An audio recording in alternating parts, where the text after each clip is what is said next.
Hello everybody, welcome. This is Ivan and welcome to the briefing by Ivan. आज हामी एउटा यस्तो टपिकको बारेमा कुरा गर्न गइरहेको छौँ जुन चाहिँ सबैको दिमागमा छ, नतिजा। एउटा यस्तो नतिजा जुनले चाहिँ हाम्रो सरकारलाई मात्र होइन नेपालको आगामी आधी शताब्दीलाई परिभाषित गर्नेछ। The context, the why now. धेरैलाई थाहा नहुन सक्छ जुन चुनावको अहिले यस्तो हो हल्ला चलिरहेको छ, यो चुनाव 2077 मा हुनेवाला थियो, तर जेन्जी प्रोटेस्ट जुन 2025 मा भयो त्यसले गर्दाखेरि क्यालेन्डर चेन्ज भयो। जेन्जी प्रोटेस्ट तातिएकोले गर्दा प्रतिनिधि सभाको विघटन भयो र डेट झन्डै 2 वर्ष अगाडि ढकेलियो र अहिले हामी मार्च 5 2026 जुन चाहिँ इलेक्सन डे छ त्यसको प्रतीक्षामा छौँ। द स्टेक के दाउमा छ।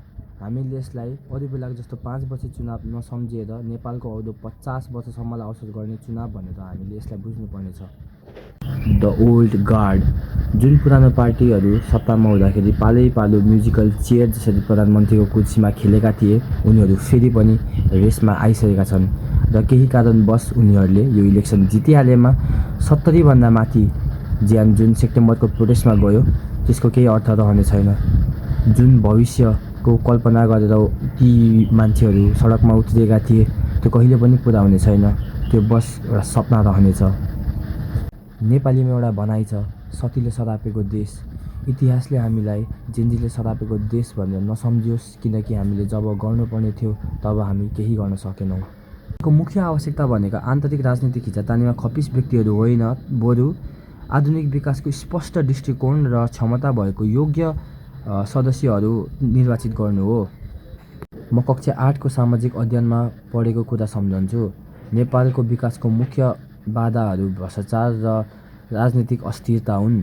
सन् 2026 भइसक्यो, तर विडम्बना ती पुस्तकका अध्यायहरू अझै पनि 100% सान्दर्भिक छन्। हाम्रा बच्चाहरूलाई हामीले जे समस्या पढ्यौँ त्यो समस्याहरू फेरि पढाउन नपरोस्। छनौट अब हाम्रो हातमा छ कि हामी इतिहासलाई नै दोहोऱ्याउँछौँ वा अन्ततः भविष्यको निर्माण गर्छौँ। हेरिदिनु भएकोमा धन्यवाद। हस्त, जय नेपाल।